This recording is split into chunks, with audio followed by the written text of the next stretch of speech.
আসসালামু আলাইকুম ওয়া রাহমাতুল্লাহি ওয়া বারাকাতুহু। ফেমাস পিৎজা কিচেন থেকে বলছি। সচেতনমূলক কিছু কথা বলি। আমরা বাঙালি, বাংলাদেশী। অবশ্যই গর্বের আমরা বাংলাদেশী।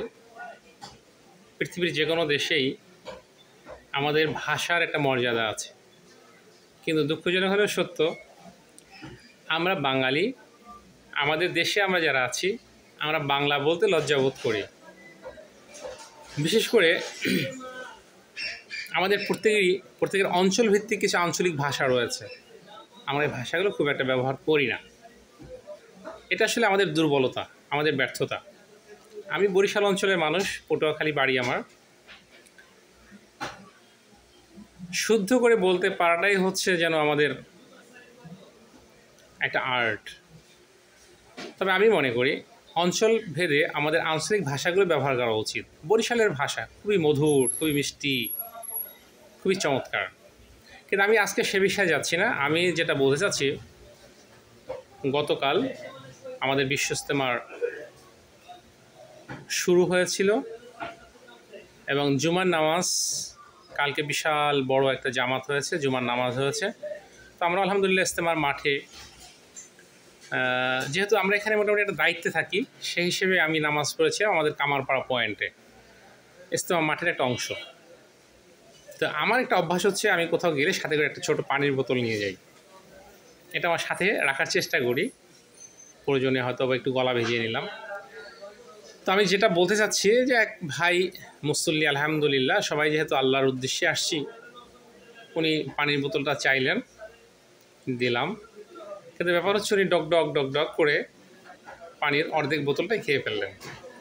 সেটা নিয়ে আমার কোনো আফসোস নেই, কোনো অভিযোগও নেই। অভিযোগ হচ্ছে একটু সচেতনতা। আমাদের মনে রাখতে হবে, যখন কোনো ভাই প্রয়োজনে কোনো কিছু ব্যবহার করতে নিজের জন্য নিয়ে যান বা কেউ চাইলে উনি দেন, এটা হচ্ছে আন্তরিকতার ব্যাপার। তো আমরা সাধারণত এটাই করা উচিত যে, হয়তো আমি একটু গলাটা ভিজে নিতে পারি। একজন যেমন গলা ভিজিয়েছেন, হয়তো আরেকজন চাইলে তাকেও একটু গলা ভেজাতে দিতে পারি। এতটুকুই আমার হিসেব রাখতে হবে, বা আমার মাথায় এটা রাখতে হবে যে এই জিনিসটা আসলে আমার একার জন্য না, সবার জন্য। এটাই বলা। আরেকটা বিষয় হচ্ছে, যখনই আমরা কোনো মসজিদে যাই, আমরা জুতা পরে যাই, অনেকে চামড়া জুতা পরি। তো উজু করতে গেলে অথবা বাথরুমে যখন যাই, আমরা অন্যের জুতা ব্যবহার করি অথবা বাথরুমে থাকা জুতোগুলো ব্যবহার করি। এখানে একটু সাবধানতা অবলম্বন করবেন। অন্য কারো জুতা ব্যবহার না করাটাই উত্তম। এটা হচ্ছে বেশ কয়েকটি কারণ হতে পারে। একটা হচ্ছে যে, অন্যের জুতা ব্যবহার করার ক্ষেত্রে হয়তো ওই ব্যক্তি পেরেশানির মধ্যে পড়তে পারেন। আমি যেমন আমার জিনিস বা আমার জুতা অন্য কাউকে দেওয়া পছন্দ করি না, হয়তো তিনিও একই অবস্থা, তিনিও হয়তো এটা পছন্দ করেন না। 2 নাম্বার হচ্ছে যে, এই জুতা দ্বারা বিভিন্ন রকমের রোগ আমাদের শরীরের মধ্যে আসতে পারে। আমাদের পায়ের তলা থেকে বিভিন্ন রকম সমস্যা হতে পারে। এই জন্য সাবধান থাকাটাই উত্তম। যথাসম্ভব চেষ্টা করবেন নিজের জুতা ব্যবহার করার জন্য। প্রয়োজনে আপনি ওয়াশরুমে অথবা অজুখানায় গিয়ে আপনার স্যান্ডেলের তলাটা একটু ধুয়ে নেবেন, যাতে মসজিদ, বাথরুম বা অন্য কোনো জায়গা নোংরা না হয়। এবং বাথরুম থেকে বের হয়েও আপনি আপনার জুতাটা পরিষ্কার করে একটু পানি দিয়ে ধুয়ে মসজিদের ভিতর নিয়ে যাবেন। এতে হচ্ছে যে, আপনার পবিত্রতা ঠিক থাকলো, মসজিদের পবিত্রতা রক্ষা হলো।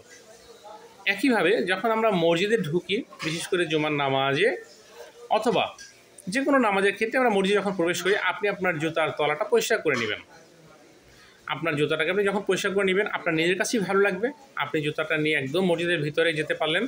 ভিতরে অনেকগুলো বক্স থাকে, এর মধ্যে আপনি রাখতে পারলেন।